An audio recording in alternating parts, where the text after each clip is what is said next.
بسم اللہ الرحمن الرحیم۔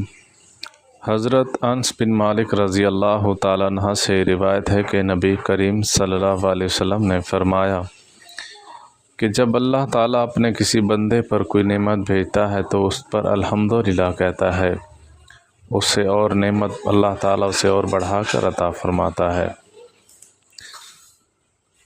حضور پاک صلی اللہ علیہ وسلم نے ارشاد فرمایا کہ اللہ تعالیٰ فرماتا ہے کہ ابن آدم، جب تک تو مجھے پکارتا رہے گا میں تجھ سے مغفرت کی امید رکھے گا، میں تجھے معاف کرتا رہوں گا۔ اے ابن آدم، اگر تیرے گناہ آسمان تک بھی پہنچ جائیں پھر بھی تو مجھ سے مغفرت مانگے گا تو میں تجھے معاف کر دوں گا اور مجھے کوئی پرواہ نہیں۔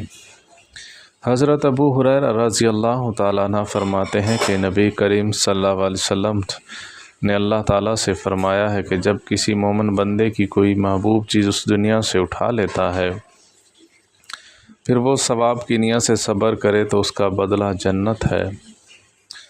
حضرت ابو ہریرہ رضی اللہ تعالیٰ عنہ سے روایت ہے کہ رسول اللہ صلی اللہ علیہ وسلم نے فرمایا، نہ تم آباء و اجداد کی قسم کھاؤ، نہ ماؤں کی، نہ بتوں کی، بلکہ صرف اللہ تعالیٰ کی قسم کھاؤ، صرف اس وقت کھاؤ جب تم سچے ہو۔